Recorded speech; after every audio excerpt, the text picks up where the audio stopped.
नमस्कार। News observer के खास कार्यक्रम विशेष में आपका हार्दिक स्वागत है। मध्य प्रदेश में दो बड़े राजनीतिक घटनाक्रम चल रहे हैं और पहला राजनीतिक घटनाक्रम ये है कि जब राहुल गांधी ने ये बयान दिया कि ज्योतिरादित्य सिंधिया कांग्रेस में होते तो वे अब तक मुख्यमंत्री बन चुके होते, उस पर सिंधिया जी का पलटवार आया है और उन्होंने ये कहा है जब कांग्रेस में मैं था तब इतनी चिंता क्यों नहीं की। वहीं दूसरी ओर बंगाल में जब स्टार प्रचारकों की सूची जारी हुई तो उसमें सिंधिया जी का नाम नदारद है। इसे लेकर कांग्रेस ने तमाम तरीके के तंज कसे हैं और ये भी कहा है कि सिंधिया जी अभी भी मध्य प्रदेश में बैक बेंचर की भूमिका में हैं। वहीं कुछ कांग्रेसी नेताओं ने उत्तराखंड के घटनाक्रम के बाद सिंधिया के मध्य प्रदेश में मुख्यमंत्री बनने को लेकर भी कुछ सवाल उठाए। आज इन्हीं विषयों पर चर्चा करेंगे। चर्चा की शुरुआत करें उससे पहले दो खास मेहमानों का परिचय जो इस परिचर्चा में भाग लेंगे। बात बीजेपी की करूं। बीजेपी से वरिष्ठ नेता हैं, पूर्व विधायक हैं शैलेंद्र प्रधान जी, बीजेपी का पक्ष रखेंगे और वरिष्ठ पत्रकार के रूप में सतीश सक्सेना जी रहेंगे, वो यहाँ अपनी निर्विवाद राय रखेंगे। सबसे पहला सवाल यहाँ आपसे प्रधान साहब कि ये जो घटनाक्रम सामने आया है कि राहुल गांधी ये कहते नजर आए कि ज्योतिरादित्य सिंधिया कांग्रेस में होते तो अभी तक मध्य प्रदेश के सीएम बन गए होते, ये उनकी टीस है या सच्चाई है, क्या है? देखिए, राहुल जी जो बोल रहे हैं वो पुरानी कहावत है कि जब अब होश में आए तो क्या। दूसरा, उनको उस पर भी ध्यान देना चाहिए कि उनके खास मतलब उनकी मम्मी के खास पीछे चाकू आज ही उन्होंने केरला में जाकर तो उनके शब्दों पे और उनकी जो गुडविल है उनकी पार्टी में वरिष्ठ नेताओं के साथ या जो भी है वो तो मुझे समझ में नहीं आया। बाकी आज ही उन्होंने कह दिया, कहने को तो पायलट को तो उन्होंने बना नहीं रहे हैं और यहाँ कमलनाथ को बनाया, चुनाव का यहाँ का फेस था माननीय सिंधिया जी, वहाँ से माननीय पायलट जी। तो अब ऐसा है कि अब पछताया हो क्या जब चिड़िया जब बेच की। और ये जो कांग्रेस आरोप लगा रही है कि बीजेपी में जाने के बाद सिंधिया जी बैक बेंचर बन के रह गए हैं। अभी बंगाल की जो स्टार प्रचारकों की सूची जारी हुई उसमें उनका नाम ही नहीं है कहीं। देखिए, कल डॉक्टर करणी सिंह की गीता पे माननीय मोदी जी ने विमोचन किया। अब डॉक्टर करण जी जो JNK के वो रहे हैं गवर्नमेंट के, तो उसमें फ्रंट बेंच पे माननीय ज्योतिरादित्य सिंधिया बैठे। अब ये अलग बात है कि हर पत्ता हर जगह इस्तेमाल नहीं होता। माननीय अगर सिंधिया जी को भेजना होता तो मराठा लॉबी है तो बॉम्बे में उनका उपयोग ज़्यादा है और कोलकाता या बंगाल में उनका उपयोग कितना है ये हाईकमांड समझता है। यहाँ मैं आपसे पूछना चाहूँगा सतीश जी कि ये जिस तरीके के बयान सामने आ रहे हैं कि सिंधिया जी की स्वेच्छा हो रही है या वो बैक बेंचर बन गए हैं या फिर ये कांग्रेस की हताशा है? राहुल इस विषय को लेके उन्होंने टिप्पणी आज की समझ से परे है, क्योंकि जब उन्होंने कांग्रेस छोड़ दी या तो उस समय उनकी प्रतिक्रिया आना चाहिए थी। तो इतने समय बाद जब वो ये कह रहे हैं कि ये मुख्यमंत्री हो जाते कांग्रेस में तो इसका मतलब ये है कि वो कमलनाथ को योग्य नहीं मानते, क्योंकि वो ज्योतिरादित्य को चीफ मिनिस्टर बनाना चाहते थे इस हिसाब से तो देखा जाएगा। और जहाँ तक सवाल ज्योतिरादित्य सिंधिया जी का है तो ज्योतिरादित्य सिंधिया जी जो हैं वो बीजेपी में सम्मानजनक स्थिति में है। उन्होंने अपने सारे लोगों को जो सरकार में चाहते थे बनवाना उन्होंने बनवा लिया और उन्होंने अपने हिसाब से मनवा के उन लोगों को विभाग दिलवा दिए और उनको राज्यसभा में जाना था तो बीजेपी ने उनको सम्मानजनक तरीके से राज्यसभा में भेज दिया। उनको तो भोपाल में मकान आवंटित करने में दिक्कत हो रही थी कमलनाथ जी को। भारतीय जनता पार्टी की सरकार ने तो उनको तत्काल मकान आवंटित कर दिया ताकि वो यहाँ राजधानी में रह के यहाँ के लोकल पॉलिटिक्स में भी भागीदारी कर सकें। अब उनका कद छोटा है बड़ा है, ये नेता लोग जो हैं एक वक्तव्य जारी करके एक नई उसको देते हैं हवा। और क्या कांग्रेस एक नए मुद्दे को हवा दे रही है? उत्तराखंड नहीं, उनके पास कुछ है ही नहीं ना। हटे हैं त्रिवेंद्र सिंह रावत, तो तीर्थ रावत आ गए हैं, तो क्या यही घटनाक्रम यहाँ दोहराया जाएगा? ऐसा कांग्रेस आज तमाम तरीके से ट्वीट कर रही है और ये बता रही है बार बार के साथ मुख्यमंत्री मध्य प्रदेश का कभी बदला जा सकता है। नहीं, मुख्यमंत्री मध्य प्रदेश का अगर मान लो बदला भी जाएगा तो इससे कांग्रेस का क्या लेना देना सवाल, ही समझिए ना इस बात को ना यार। ये तो पार्टी का, भारतीय जनता पार्टी का अंदरूनी मामला है। वो किसको नेता बनाते हैं किसको नहीं बनाते हैं ये वो लोग तय करेंगे ना। तो वो चाहते हैं कि बीजेपी के खेमे में खदबदाहट हो। नहीं, बीजेपी के खेमे में कोई खदबदाहट नहीं है और ना कोई उससे फर्क पड़ता है। और राहुल गांधी पहले अपनी पार्टी को देख लें, उनकी पार्टी की क्या स्थिति बन गई है। वो गुलाम नबी आज़ाद भागे भागे फिर रहे हैं। अब जैसे कर्ण सिंह जी की किताब का विमोचन प्रधान जी ने कहा, कर्ण सिंह की किताब का विमोचन कर्ण सिंह जी प्रधानमंत्री ने किया, तो कर्ण सिंह जी कौन थे जरा ये भी बता दें राहुल गांधी। सवाल ये है ना, वो ये लोग अपना स्वयं का तो देख नहीं रहे हैं कि इनकी क्या स्थिति बन रही है पार्टी की। आज मध्य प्रदेश में इनकी हालत क्या है आप जरा देख ही लीजिए। चुनाव आ रहा है नगरीय निकाय की, अब मालूम पड़ जाएगा मध्य प्रदेश में क्या स्थिति है। वक्तव्य दे देना बात दूसरी होती है और धरातल की स्थिति दूसरी होती है ना। ब्लॉक लेवल पे इनका कहीं काम है ना, वार्ड लेवल पे काम है ना, जिला लेवल पे काम है। ये कहाँ काम इनका? कौन से कार्यकर्ता इनके साथ जुड़े हैं, कौन से कार्यकर्ता इनसे खुश हैं? तो ये कहिए आपकी एक हवा थी वो जो जिसके खिलाफ भी कहें उस हिसाब से ये आ गए थे। और आए 15 महीने तक तो इन्होंने किसी को देखा ही नहीं, देखा नहीं, तो इसके बाद में सीधे ये नीचे आ गए। अब वो राहुल जी को अब याद आ रही है ज्योतिरादित्य जी की, वो यहाँ होते तो चीफ मिनिस्टर बन जाते। अरे भाई जब पार्टी छोड़ रहे थे तभी कह देते वो कि भाई आप रुक जाइए, 1 साल बाद आप चीफ मिनिस्टर बनाए जाएंगे। हैं ये बात जो आप कह रहे हैं यही बात पहले कह रहे थे कि भाई आप 11 महीने बाद मध्य प्रदेश के मुख्यमंत्री होंगे, उसमें डरने ही वाली क्या बात थी जो बात उन्होंने आज कही। तो ये सब ये तो एक पॉलिटिकल स्टंट टाइप का है, कुछ नहीं है। बिल्कुल। या मैं आपसे जानना चाहूँगा प्रधान साहब कि ये जो उत्तराखंड का उदाहरण देखकर आज तमाम कांग्रेसी नेता ट्वीट कर रहे हैं, ये क्या कांग्रेस में मतलब एक स्ट्रेटजी के तहत ये सब बयान आ रहे हैं ताकि बीजेपी में खदबदाहट पैदा की जा सके, असंतोष पैदा किया जा सके? देखिए, भारतीय जनता पार्टी एक अनुशासित पार्टी है। आपने देखा होगा 2 दिन में मुख्यमंत्री बदल गया और उन्होंने भी हंसते हंसते त्यागपत्र दे दिया। हमारी पार्टी में जो आप कह रहे हैं खदबदाहट है तो बेमानी बात है।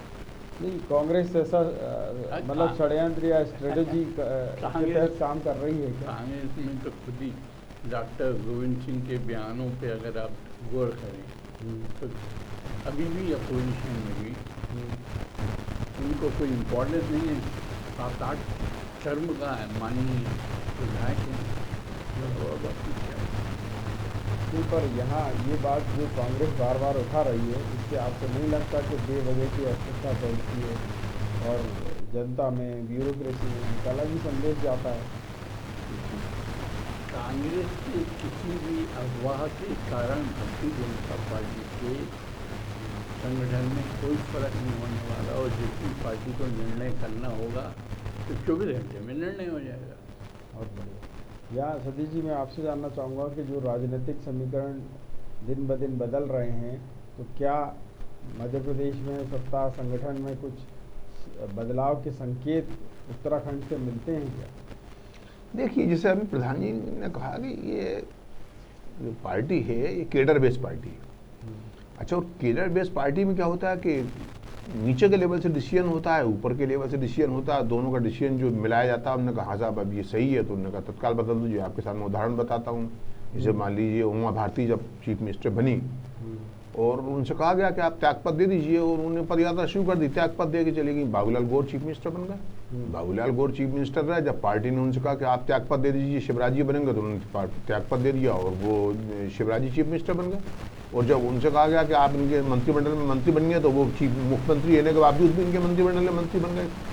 तो ये पार्टी में इस दल में एक त्याग की भावना है। यहाँ कांग्रेस में नेतागिरी भी चलती है। कांग्रेस में क्या है कि वहाँ गुट चलते हैं। मैं हूँ मान लीजिए कांग्रेस में, मेरे समर्थक लोग हैं, वो होना चाहिए, वो गुट कहलाता। कांग्रेस में गुटबाजी, यहाँ इसमें कोई गुटबाजी नहीं। पर राजस्थान में बीजेपी में जो कुछ देखने को मिला कि जब सचिन पायलट के साथ कुछ विधायकवादी होकर एक होटल में रुके हुए थे, तभी माना जा रहा था कि बीजेपी की सरकार वहाँ भी बन सकती। और इन समय पर वसुंधरा सिंधिया के उनसे जो भी हुआ, उसके बाद पीछे हटना पड़ा पूरी कार्रवाई से, और वहाँ ऑपरेशन फेल हो गया बीजेपी का। नहीं, फेल नहीं हुआ, बल्कि आप ये कहिए कि वो अभी मतलब ये कि चल रहा है, ऐसा नहीं है। आप कभी भी आप देख लेना घटनाक्रम कि वहाँ भी चीफ मिनिस्टर जो है कभी भी वहाँ कांग्रेस का जो है चेंज हो सकता है, होने के लिए, क्योंकि दबाव बहुत है उन पर। लेकिन अब वो उसको अभी ये 5 राज्यों के चुनाव आ ही गए हैं छत्तीसगढ़, उन्हें मालूम पड़ जाएगा क्या स्थिति है। कांग्रेस में नेता बता दीजिए मुझे कौन से और कितने बचे हैं गिनती के। सवाल ये है ना, राज्यसभा में गुलाम नबी आज़ाद ने जो पीड़ा व्यक्त की है, उससे अंदाज लगा लीजिए आप कि क्या स्थिति कांग्रेस की हो रही है। कांग्रेस में आप कोर कमेटी में कौन बचा हुआ है? अब ले देकर घुमा फिरा के फिर वो बात आ रही है कि राहुल गांधी फिर दोबारा पार्टी के अध्यक्ष बन जाएंगे। सवाल ये है ना। क्या मैं सलीम आपसे जानना चाहूँगा कि बीजेपी को लेकर अक्सर ये बात उठती रही है कि साथ फेडरल पार्टी है, अनुशासित पार्टी है, पर मुख्यमंत्री पद को लेकर पहले भी आपके यहाँ एक बार ज़बरदस्त विरोध हुआ है, और आपने ये देखा होगा उस समय भी कि उमा जी ने जो है कुछ लोगों का विरोध करते हुए आडवाणी जी के सामने ही सभा में ये कह दिया था कि यहाँ कोई चलने वाला नहीं। अब आप हमसे ही बात करेंगे तो हमको कहना ही पड़ेगा कि बाद में उमा जी का क्या हुआ। तो अब आप बहुत पुराना इतिहास भूल रहे हैं, तो हमको भी जवाब तो ये देना पड़ेगा कि आपने दिया, उसके बाद उमा जी का क्या हुआ। तो अब जो आपको दिखता है सत्ता और संगठन में किसी तरीके की कोई नाराज़गी नहीं, कोई असंतोष नहीं। देखिए, हमारे यहाँ असंतोष के लिए कोई जगह ही नहीं। जिस दिन निर्णय हाईकमांड का आएगा तो सब असंतोष या संतोष सब हाँ करते हुए निकल जाते हैं। बहुत अच्छी बात आपने कही। या मैं आपसे ये भी पूछना चाहूँगा कि अभी विंध्य का एक घटनाक्रम देखने को मिला था, जिसमें कांग्रेस की तरफ से प्रपोजल दिया गया अलग अलग 18 विधायकों को कि आप कांग्रेस में आ जाएं तो आप सबको मंत्री बना दिया जाएगा। और ये बात बीजेपी के ही एक विधायक ने बीडी शर्मा यानी आपके प्रदेश संगठन अध्यक्ष को पहुंचा दी, और उसके बाद ऐसा ऑपरेशन चला कि वो सब जिसमें वो प्रलोभन दिया था, जिसमें वो व्यू रचना रची थी, वो सब एक्सपोज हो गए। अब आप दोनों बातें आप ही ने तो की। तो मैं ये जानना चाह रहा हूँ कि अभी इसका दौर कोई तो ऐसा मिशन नहीं चल रहा अंदरूनी आपके हर स्तर पर हर माननीय विधायक के साथ कहीं न कहीं संगठन से जुड़ाव है, और हम पारिवारिक पार्टी, हमारे यहाँ जो जुड़ाव होता है वो परिवार के रूप में होता है।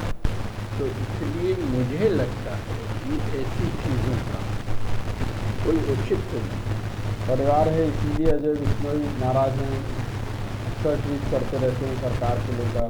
परिवार है, इसीलिए केदार शुक्ला आपके ट्वीट में लिख रहे हैं कि लोगों की गलतियां माफ़ की जा सकती हैं, चालाकियां नहीं। ये क्या दर्शाता है? एक बार माननीय विधायक आप बन गए और आप ट्वीट करें, अगर आप बहुत नाराज हैं चले जाएं। अब इसमें आप ट्वीट कर रहे हैं तो अब आप ईमानदारी से लेकर तो शरद कोल और नारायण त्रिपाठी भी बहुत सारी ट्वीट करते रहे, और हुआ क्या? आखिर में वो लगन से अगर बहुत नाराज थी तो कमलनाथ जी का उनके कंधे पे हाथ थे, निकल के देखे तो बाहर। या मैं आपसे सतीश जी पूछना चाहूँगा कि ये जो अंदरूनी तौर पर असंतोष है वो कुछ थोड़ा थोड़ा बाहर भी कभी झलकता है, जैसा आपने देखा होगा ये 2-3 नेताओं के बारे में, तो ये कुछ झलकेगा या फिर हाईकमान कुछ पहले से ही कुछ दुरुस्त कर देगा लोगों को तो व्यवस्थाएँ ठीक हो जाएँ? नहीं, वो तो है, करीब 1 दर्जन लोग हैं, उनकी पीड़ा तो है। वो पीड़ा इसलिए कि उन्हें मंत्री बनना था, मंत्री नहीं बनाया गया। कोई 4 बार का जो है विधायक, कोई 5 बार का है, कोई 6 बार का है, तो उनकी पीड़ा वेदना तो है। वो वेदना को कहाँ लेके जाए, तो वेदना उनकी जो है वो ट्विटर पे बड़ा निकाल देते हैं अपने, ये गलत हो रहा है, वो गलत हो रहा है। तो फिर उनका खुद का देखिए, मध्य प्रदेश का है ना सवाल है, तो मध्य प्रदेश में व्यक्ति का अस्तित्व नहीं है, ध्यान रखिए, यहाँ पार्टी का अस्तित्व। अगर आप भारतीय जनता पार्टी में और उससे त्यागपत्र देकर चुनाव लड़ लें तो आपको मालूम पड़ जाएगा कि आपकी क्या स्थिति है। अगर आप कांग्रेस में कहिए कि वाकई पार्टी का अस्तित्व है मध्य प्रदेश में, और बीजेपी वो उसके उदाहरण अपने सामने हैं। केन प्रधान जी कांग्रेस में थे, जब चुनाव हुआ उन्होंने पार्टी छोड़ी, निर्दलीय चुनाव लड़ा, आपके सामने स्थिति क्या हुआ था, उनका कितने वोट मिले थे। जब तक वो तो कैबिनेट मिनिस्टर भी रहे, सहकारिता मंत्री भी था। तो कांग्रेस का जहाँ तक सवाल है, तो कांग्रेस में भी स्थिति यही है। मतलब मध्य प्रदेश की राजनीति में और यहाँ के लोग पार्टी पार्टी पसंद करते हैं। अब कुछ क्षेत्र इक्का दुक्के हो सकते हैं जिनको अपन निर्वात कह सकते हैं, वहाँ निर्दलीय या व्यक्ति विशेष को मैं मान सकता हूँ।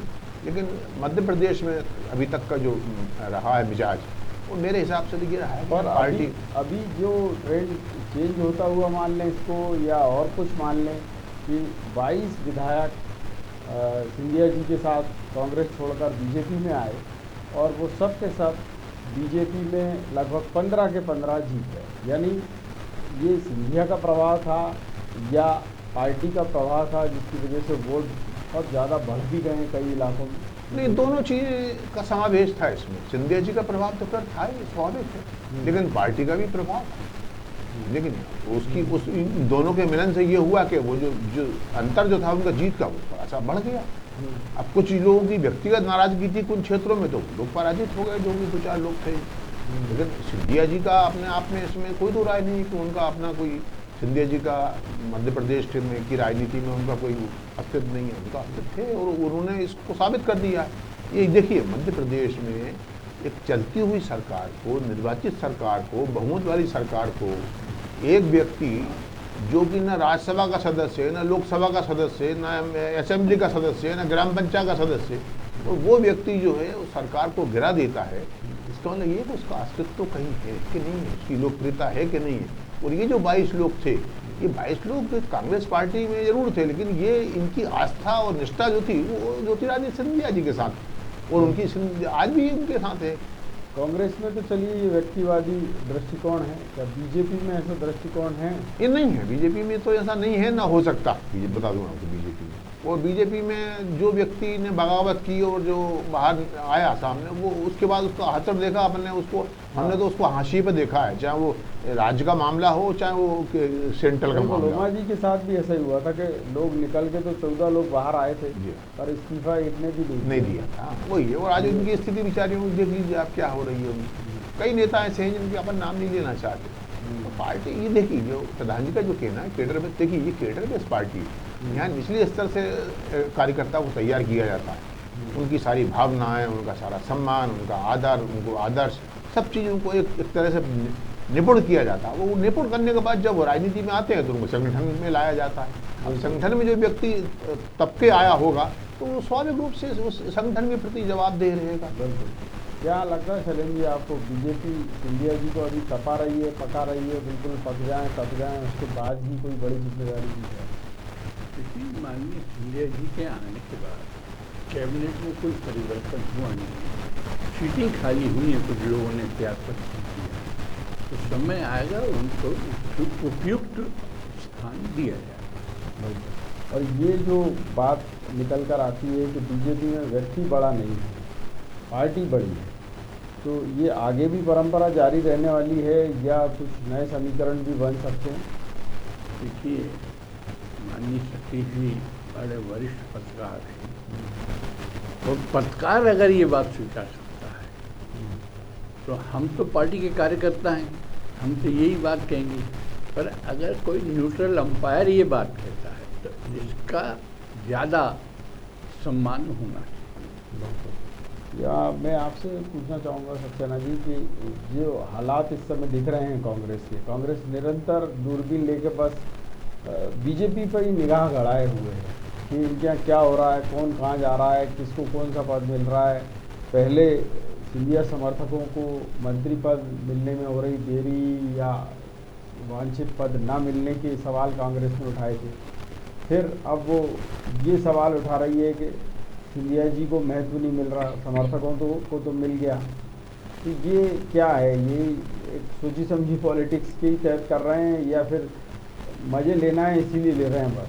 नहीं, ना तो सोची समझी पॉलिटिक्स से ना कोई मज़े ले रहे हैं। वो ये परिपक्व लोग नहीं है, राजनीति की ABCD को नहीं जानते ये लोग। आदमी का राजनीति में जब आता है उसके कद की जब बात करें, अब आप मुझे बताइए कि देश का सर्वोच्च सदन है राज्यसभा, अब एक व्यक्ति को देश के सर्वोच्च सदन का सदस्य बना दिया, राज्यसभा सांसद हो गए वो, इससे बड़ा और क्या चाहता है आदमी व्यक्ति? मुझे आप बताइए ना, समझाइए ना।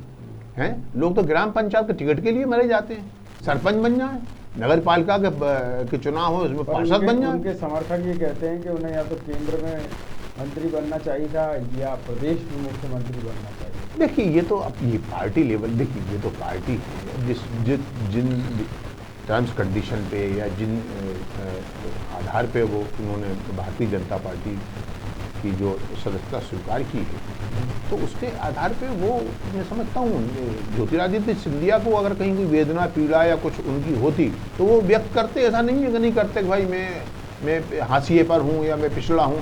भाई ये चीज़ कांग्रेस ने क्यों नहीं करी, मुझे आप बताइए ना। जब दो राज्यसभा की सीटें थी मध्य प्रदेश में कांग्रेस से, तो इनका नाम पे फर्स्ट क्यों नहीं रखा गया, क्यों इनको उससे वंचित किया गया? अब राहुल को ये एहसास हो रहा है कि गलती हो गई, एक अच्छा लीडर जो है वो हाथ से निकल गया। हाँ 100 में क्यों। और ये जब उनको एहसास हो रहा है तो भारतीय जनता पार्टी को हाईकमान को तो स्वाभाविक होगा ना कि भाई ये एक अच्छा नेता है, स्वच्छ छवि का व्यक्ति है, इस पर कोई कदाचार आरोप नहीं है, इन पे कोई करप्शन का चार्ज नहीं है इनके ऊपर, ये केंद्रीय मंत्री भी रहे, इनकी दादी ने जनसंघ की स्थापना की, उन्होंने पार्टी की सरकार बनवाने में जो है योगदान दिया, DP मिश्रा की सरकार जो है उन्होंने इनकी दादी ने गिराई। तो सारी चीज़ों का समीकरण, इनकी बुआ भी भारतीय जनता पार्टी में है और अभी कैबिनेट भी है, मध्य प्रदेश की सरकार में भी है वो।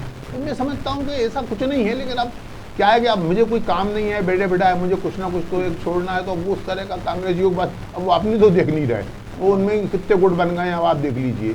उनको एक नेता दो है नेता, तो वो कुछ एक नेता कुछ कर रहा है, एक दूसरा नेता कुछ कर रहा है, वो कहता है मैं भी जवान हूँ, वो कहता है मैं जवान बुढ़ा हुआ ही नहीं हूँ। अब सवाल ये कौन करेगा? अब चलने दीजिए, वो तो चल रहा है उनका जो। अब वो राहुल जी को किसी ने समझा दिया होगा, उन्होंने राहुल जी ने स्टेटमेंट दे दिया, अरे भाई आप मुझे बताइए मैं अपना घर देखूंगा या पड़ोसी घर देखूंगा?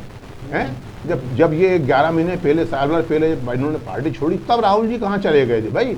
अब तो उन्हें वक्तव्य देना चाहिए था, इनको रोकना चाहिए था। बयान तब आया है जब एक दिन पहले कमलनाथ जी ने कहा मैं अभी जवान हूँ, मेरी जवानी अभी गई नहीं। हाँ तो सुनने के बाद राहुल जी का ये बयान आया, उन्होंने कहा ये जवान के चक्कर में एक जवान असली चला गया, ऐसा कुछ जवान है ना। इसलिए वो आप देखिए कांग्रेस कहती है कि हम नीति और सिद्धांत वाले और फलाने वाले हैं। तो अब मुझे बताइए नीति सिद्धांत की आप कहते थे एक व्यक्ति एक पद, तो ये कमलनाथ जी नेता प्रतिपक्ष भी हैं और प्रदेश अध्यक्ष भी हैं। ये कौन सी नीति और कौन से सिद्धांत है, समझे कि नहीं आप? तो आप दूसरों को मौका क्यों नहीं देते आप? सवाल ये ना, ये खुद का अपना तो देखे ना पहले। राहुल जी बजाय इसके ये करते, वो ये बोलते कमलनाथ जी आप प्रदेश अध्यक्ष की बजाय दूसरे को बनाइए, उन्हें नेता प्रतिपक्ष जो 8 बार का जीता है आपके पास MLA है, उसको आप नेता प्रतिपक्ष बनाइए। वो तो कुछ भी नहीं है, तुम चलेगा इसका दर्द है। या प्रधान जी मैं आपसे जानना चाहूँगा कि क्योंकि मध्य प्रदेश में इस समय बार बार ये बात भी कांग्रेस उठा रही है कि स्थायित्व नहीं दिख रहा है और वरिष्ठ जो IAS अधिकारी हैं वो CM की सुन नहीं रहे हैं। बार बार CM को ये कहना पड़ता है कि मैं टाइगर अभी जिंदा है, माफिया को गाड़ दूंगा, माफिया को लटका दूंगा। अब कल तो इंदौर में ही उन्होंने कहा ये मैं हूँ, ये मेरी सरकार है। इसका क्या आशय निकाला जाए? कि वो बोलचाल की भाषा में टाइगर अभी जिंदा है। इसका मतलब वो अधिकारियों को भी थोड़ा सा उत्साह दे कर रहे हैं, जनता में भी मैसेज दे रहे हैं। ये बोलचाल की भाषा है कि टाइगर जिंदा, इससे क्या मतलब निकालेंगे? मतलब वो कह रहे हैं कि ये मैं हूँ और ये मेरी सरकार है। तो मुख्यमंत्री तो वो है ही है, इसमें किसको शक है? देखिए बोलचाल की भाषा में कह रहे हैं, इसका बहुत गूढ़ अर्थ नहीं निकाल। पर कांग्रेस ये सवाल उठा रही है कि वो कह रहे हैं कि माफिया भागता नजर आ रहा है। यहाँ एक फोटो भी दिख रहा होगा आपको, ये संजीव अग्रवाल दिख रहा है। भोपाल में ही 2 जगह गलत बाल्टियाँ तान के और उसने जो है वो कब्जे कर लिए। वो मुख्यमंत्री के साथ खड़ा होकर फोटो खिंचवा रहा है, मुख्यमंत्री उसको पुरस्कृत कर रहे हैं। तो ये रिपोर्ट पहुंचती नहीं है सीएम के पास, या फिर बड़े लोगों को दबा लिया जाता है? आप ठीक कह रहे हैं, अगर वो गलत थे तो वही है ना कि आगे पीछे कब जाके उनके ऊपर कार्रवाई हुई, उसके लिए कोई ट्रैक रिकॉर्ड की ज़रूरत नहीं है। और अगर आपने गलत काम किया है तो किसी न किसी मोड़ पर आपका नुकसान होता है। अब मैं आइडेंटिफाई पर्टिकुलर पर्सन से बात नहीं करूँगा, पर अगर कोई गलत कदम उठाया है किसी ने तो कहीं ना कहीं आज नहीं तो कल, और कल नहीं तो परसों। क्या कहेंगे आप सक्सेना जी, ये जो माफिया वाली बात उठती है और वो कह रहे हैं कि ये मैं हूँ, ये मेरी सरकार है और माफिया दौड़ रहा है, ये तो गलत ही चिपका हुआ है एक माफिया। जी हाँ, और ये इनके खिलाफ जो है बाबूलाल गौर जी ने रविंद्र भवन में सहकारिता समितियों की जो बैठक हुई थी, उसमें उन्होंने कहा था कि जिन्होंने गलत काम किए हैं उन समितियों ने, उनके खिलाफ FIR कराएंगे। इनका अयोध्या बाईपास पे कहीं इनका कॉलेज चलता है, वहाँ इन्होंने उस कॉलेज कैंपस में फ्लैट काट के बेच दिए। उसकी लोगों ने शिकायत कर दी कि साहब ये रेसिडेंशियल एरिया है और इसमें ये कॉमर्शियल एक्टिविटीज़ हो रही हैं, समझे कि नहीं। उसको लेकर उन्होंने कहा था कि इसके खिलाफ FIR की जाए, और आज उसको उन्होंने यूनिवर्सिटी बना दी, उसको वाइस चांसलर बना दिया। और मतलब ये सरकार खुद जा रही है उनके यहाँ चल चल के, और नाले पे भी उसने जो है बिल्डिंग तान दी। बहुत बड़ा बिल्डर आज के टाइम में ये है, इससे बड़ा कोई माफिया भोपाल के अंदर नहीं। लेकिन तो उसको ये रिपोर्ट क्या पहुंचाते नहीं हैं अधिकारी?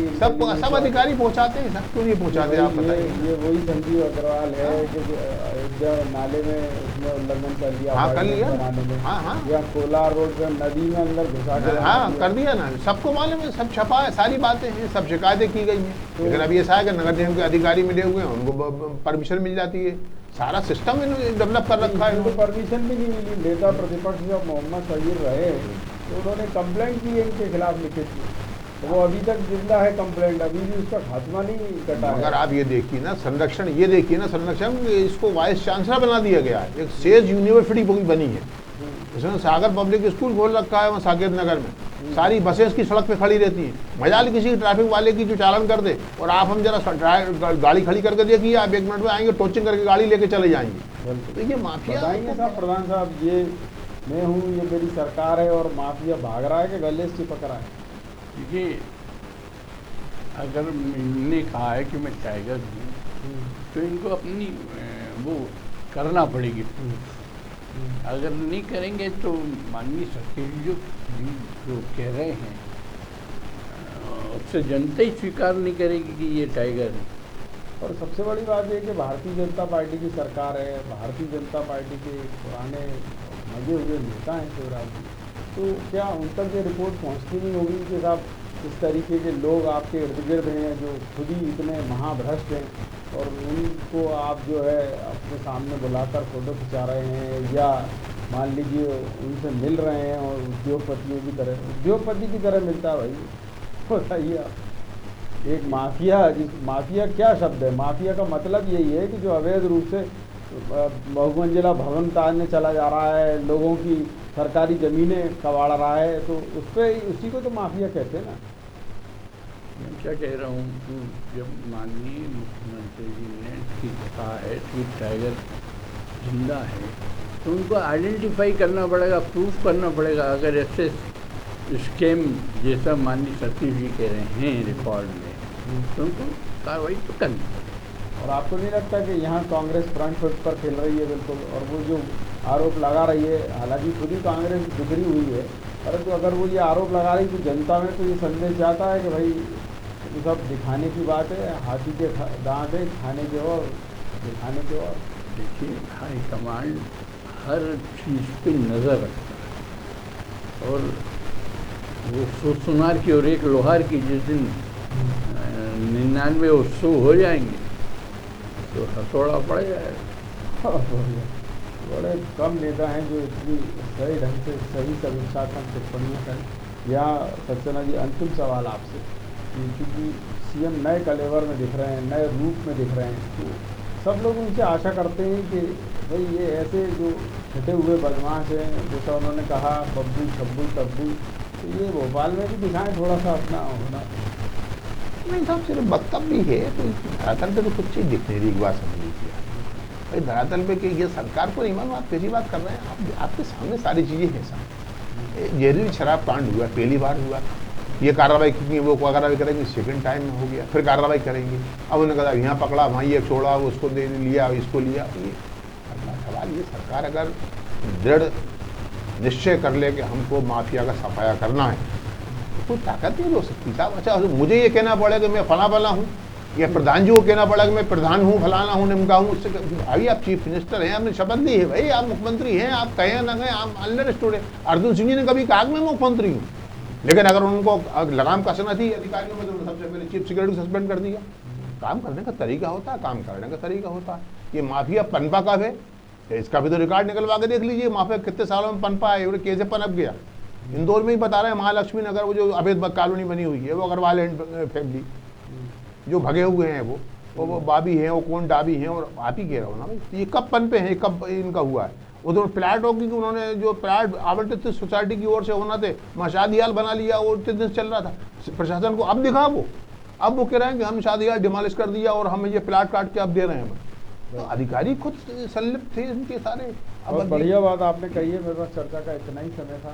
निसंदेह जिस तरीके के रूप में मुख्यमंत्री दिख रहे हैं, लोग उम्मीद उनसे ये करते हैं बड़े माफिया को वो अपने, जिसको कहें, गुस्से का शिकार बनाए, परंतु ऐसा हो नहीं पा रहा है। उनके आसपास जो अफसर जमा हैं वो सिर्फ और सिर्फ चापलूसी करते हैं, या तो उन्हें सही बात नहीं बताते, जिसके चलते बाद में कांग्रेस उन्हीं की घोषणाओं का मजाक बनाती है। न्यूज़ ऑब्जर्वर के खास कार्यक्रम विशेष में इतना ही, लेकिन यहाँ बेबाक खबरें निरंतर जारी रहेंगी। आप देखते रहिए न्यूज़ ऑब्जर्वर। न्यूज़ ऑब्जर्वर यानी सिर्फ खबर।